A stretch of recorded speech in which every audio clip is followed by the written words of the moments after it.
Mga boss, basahin natin to.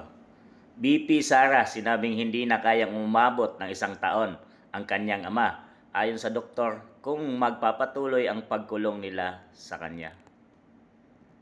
Yan, may mag 1 year na ngang nakakulong si Tatay Digong Duterte sa Dahig ICC Netherlands, mga boss, no?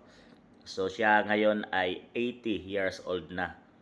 So talagang mahina na siya, mga boss. So nakakalungkot ito, mga boss, no, na sana para sa mga taong naniniwala at nagmamahal kay Tatay Digong Duterte, mga boss, patuloy nating ipagdasal na maging maayos pa at ang kanyang kalusugan, mga boss, no, ay sana ay maabutan niya pa ang panahon ng paniningil or reckoning, mga boss. Kung yan ay kagustuhan ng Diyos na maging susunod na Pangulo ng ating bansang Pilipinas, yun ay kung magiging matibay at matatag pa si BP Inday Sara, bagkos sa mga sakit samot-saring mga kasong isinasampa sa kanya ng mga kalaban. So pinipilay siya, mga boss, para hindi na nga matuloy ang kanyang pagtakbo sa 2028 election. So sa mga nagmamahal kay dating Pangulong Duterte, ay pagdasal natin, mga boss, na sana umabot pa siya sa panahong yon at makawi siya sa ating bansang Pilipinas.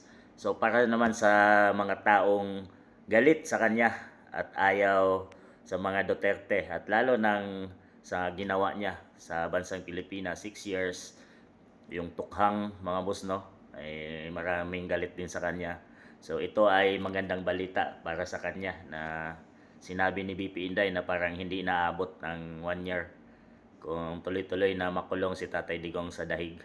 So magandang balita ito sa kanila, mga boss, at siguradong matutuwa sila pag ganito ang nangyari at mawala ng buhay si Tatay Digong sa ICC at yun nga ay uwi sa Pilipinas nang wala ng buhay. Malungkot or natutuwa ito para sa mga ayaw sa kanya. Pero para sa karamihang nagmamahal kay dating Pangulong Rodrigo Roa Duterte ay masakit ito, mga boss, no, sa atin na makita si Tatay Digong na ang taong minsan bumago sa kasaysayan ng bansang Pilipinas, ang presidente na taga-probinsya, mga boss, no, ang bumago sa history ng ating bansang Pilipinas at minsan ay natikman ng taong bayan ng kanyang pamamahala na safe tayo sa panahon ng siya ay namuno sa ating bansang Pilipinas. So malungkot ito at para sa pamilyang Duterte, tayong lahat ay patuloy nating ipagdasal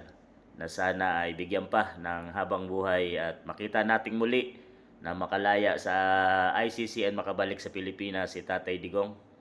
Sana nga sa panahon ng reckoning time nandyan pa si Tatay Digong, mga boss.